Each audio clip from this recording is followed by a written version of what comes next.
SBY tegaskan Demokrat tak dijual. Ruhut beri komentar menohok. Ditulis oleh Kang Daniel di siwar.com. Sebelum kita lanjut, jangan lupa subscribe dan nyalakan loncengnya agar Anda menjadi yang pertama mendapatkan informasi dari jurnal terupdate.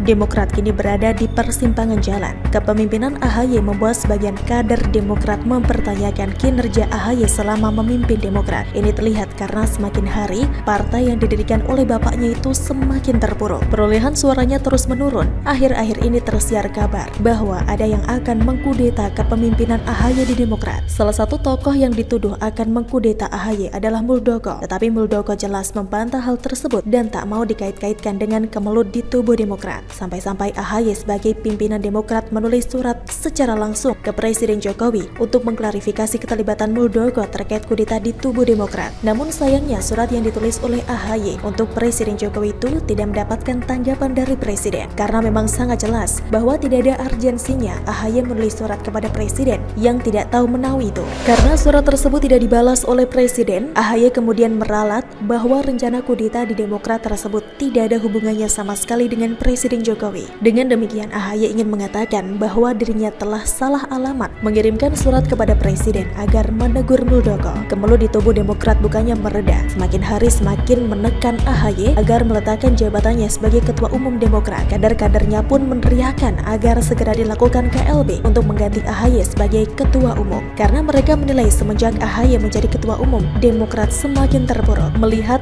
bahwa desakan KLB kian melebar, akhirnya SBY sebagai Ketua Majelis Tinggi Partai Demokrat turun gunung untuk menyelamatkan sang buah hati. Ini sebagai sebuah penebus dosa dari SBY yang telah membuat AHY meninggalkan karirnya di militer untuk terjun ke politik. Padahal karir AHY di militer kian cemerlang, tapi sayang SBY keburu menarik AHY dari militer dan masuk ke politik. Namun hasilnya sangat mengecewakan. Tidak berhasil menjadi gubernur DKI, menjadi ketum Demokrat pun tidak cemerlang. Pada kesempatan ini, bagi orang luar yang punya ambisi untuk merebut dan membeli Partai Demokrat, saya katakan dengan tegas dan jelas, Partai Demokrat not for sale. Partai kami bukan untuk diperjualbelikan. Meskipun Partai Demokrat bukan partai yang kaya raya dari segi materi, kami tidak tergiur dengan uang Anda berapapun besarnya, kata SBY dalam video yang diterima pada Rabu 24 Februari 2021.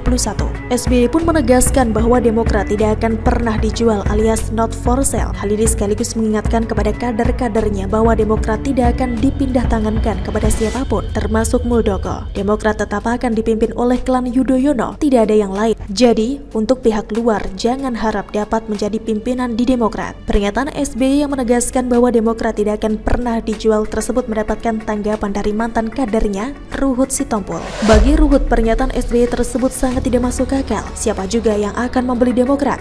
Apa untungnya membeli Demokrat pada saat sekarang ini? Apa prestasi yang telah dicapai oleh Demokrat sekarang ini ketika SBY sudah tidak menjadi presiden? Demokrat hanya sebuah partai yang terpuruk, akan sangat sulit untuk bangkit kembali. Jika demikian, siapa juga yang akan membeli Demokrat? Tidak ada yang akan membeli Demokrat yang sedang terpuruk itu. Begitu tanggapan Ruhut mengomentari pernyataan mantan bosnya tersebut. Gak ada yang mau beli, saya lihat. Sebenarnya gak ada yang mau beli. Walaupun saya kalau ditanya, belilah itu partai. Partai itu saya sudah bikin, bukan hanya di tingkat kecamatan sampai ke bawah. Kita belum pernah ada partai sebanyak kita menangkan. Tapi mungkin mereka melihat, ya sudahlah, apalagi sekarang partai sudah terpuruk, kata Ruhut kepada wartawan pada Kamis 25 Februari 2021. Ruhut juga mengatakan bahwa orang-orang yang disebut akan mengkudeta Demokrat tersebut bukanlah orang akan membeli Demokrat, tetapi mereka diajak untuk menyelamatkan Demokrat yang kian terpuruk tersebut. Jadi sekali lagi, orang-orang sekarang yang disebut-sebut itu karena mereka diajak, ya bukan mereka mau beli. Mereka tidak ada yang mau beli, tapi kader-kader yang sakit hati mungkin mereka patungan. Kan mereka dulu orang-orang lumayan itu. Jadi nggak ada orang-orang luar yang membiayai itu, nggak ada, ucapnya. Kita berharap kemelut di Demokrat akan segera berakhir,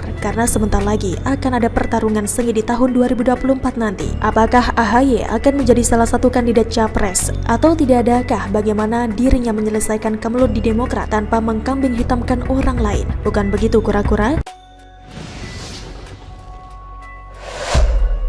Serangan lanjutan Marzuki Ali beberkan pemalakan di Partai Demokrat, ditulis oleh Syardi di siwar.com.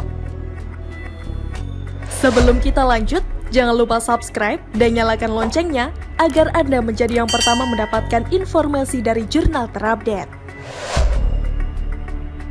Setelah bicara soal Megawati kecolongan 2 kali di Pilpres 2004, kali ini dia membongkar praktik busuk di internal Partai Demokrat. Dia membeberkan adanya pemalakan yang dilakukan oknum DPP Partai Demokrat. Ini diceritakan Marzuki Ali di YouTube Akbar Faisal Uncensored. Akbar Faisal awalnya menampilkan pemberitaan mengenai kebusukan internal Partai Demokrat yang diungkap oleh Marzuki Ali. Salah satunya adalah kader ikut pilkada diminta setoran. Menurut Marzuki Ali, tidak ada omongannya yang fitnah untuk partainya. Tapi karena saya difitnah keluar marah, aslinya keluar. Inilah aslinya. Apa yang saya rasakan selama ini saya tahan-tahan. Akhirnya saya keluarkan, kata Marzuki. Saya tahu semua kok kelakuan di dalam itu. Berapa banyak orang-orang kita palakin. Udahlah, saya tahu kok. Yang dipalakin orang-orang saya, pendukung saya. Mau jadi kepala daerah dimintai. Orang-orang saya kan hebat-hebat, katanya. Yang mintain siapa bang? Tanya Akbar Faisal. Loh, DPP, ada yang resmi, ada yang nyaloin. Di situ saya prihatin, kata Marzuki Ali. Selain itu, AHY juga ikut menjadi sorotan dalam perbincangan tersebut. Akbar Faisal mempertanyakan mengapa kader-kader senior kehilangan kepercayaan terhadap AHY. Marzuki Ali menjawab Partai Demokrat sudah menjadi partai keluarga yang kemudian dibantah oleh Andi Malarangeng. Pemilihan AHY berdasarkan hasil survei, di mana hasil survei AHY tinggi.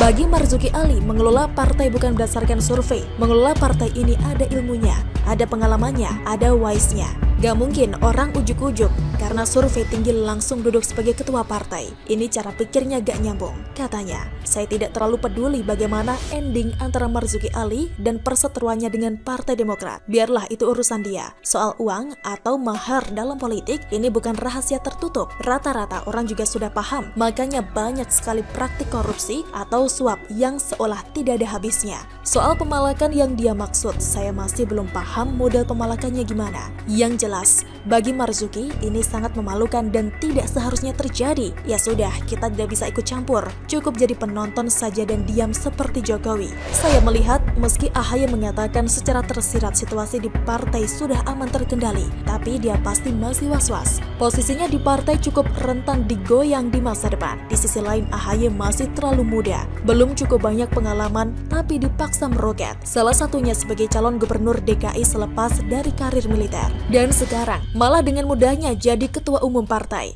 Terlalu cepat untuk orang semuda dan sehijau pengalamannya. Inilah yang membuat sebagian kader partai tidak senang dan mengatakan diangkatnya AHY sebagai ketua umum terkesan dipaksakan. Mungkin banyak kader yang tidak puas dan berani bersuara lantang meski konsekuensinya adalah ribut dengan mantan partainya. Akan ada acara saling tuduh dan counter, saling membela diri, saling membongkar kebobrokan. Silakan saja deh, kita hanya bisa jadi penonton saja. Tidak ada yang berani ikut campur, takutnya nanti ada yang menuduh mau kudeta. Nanti Jokowi dikirimi surat kedua kalinya, kan jadi ribet. Bisa dikatakan adalah tahun sialnya Demokrat. Sebenarnya ini blunder AHY sendiri. Kalau tidak bikin heboh dengan obral isu publik, seharusnya tidak perlu sampai jadi begini. Malah kebobrokan internal terkuak dengan jelas. Isu kudeta, belum lagi isu dana APBD yang dikabarkan digunakan untuk membiayai pembangunan sebuah museum dan galeri. Partai ibarat digoyang dari dalam sekaligus dipermalukan dari luar. Serangan bertubi-tubi yang membuat partai kian terpuruk. Padahal sebelum ini saja,